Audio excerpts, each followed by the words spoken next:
So, the LinkedIn 2026 Jobs on the Rise report just came out, and wow, it's basically a roadmap for a massive shift happening in the tech world. Let's get right into it, because if you're trying to build a career in tech, you're going to want to hear this. This is your wake-up call. All right, get this. For the first time in an entire decade, the #1 fastest-growing job in the tech industry is not software engineer. Yeah, you heard that right. That role has kind of hit a plateau. Instead, the top spot has been snatched by a job that, honestly, you probably hadn't even heard of a couple of years ago. So what are the big players, your Googles, your JP Morgans, what are they actually hiring for in 2026? We're about to break down the top 5 skills. And here's a little spoiler for you. Only one of them involves writing code from the ground up. And this isn't some far-off prediction. This is happening as we speak. Okay, let's kick things off with skill number 1, which is probably the most talked about one, AI orchestration. Now, you remember back in 2024, everyone was obsessed with prompt engineering. We all thought it was about getting good at typing things into ChatGPT. Well, that was just the beginning. It's evolved. See, in 2026, we're talking about agentic orchestration. Companies are way past looking for people who can just chat with a single AI. No, they need people who can build and manage an entire team of specialized AIs that can work together, passing tasks from one to another to solve really complex business problems. And just look at this chart.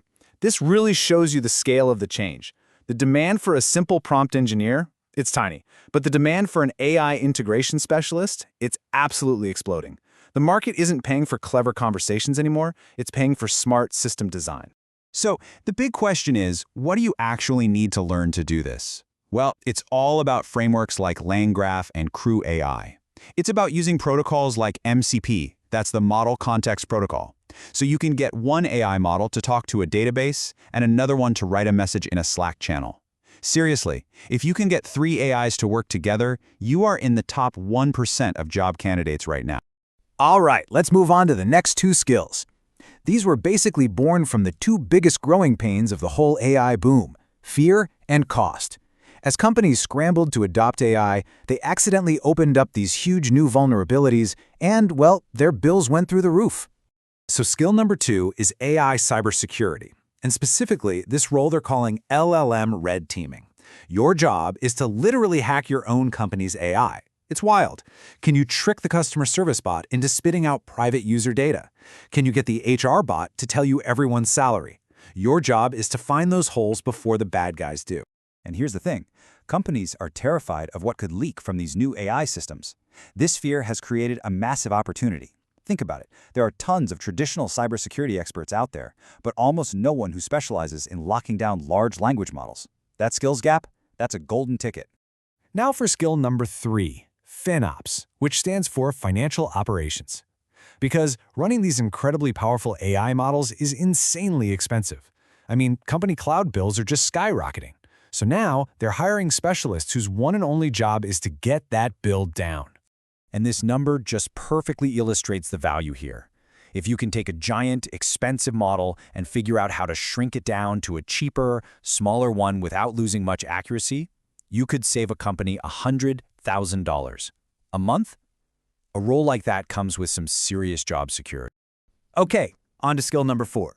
This one is all about AI breaking out of the cloud and stepping into the physical world. It's the whole trend of edge computing.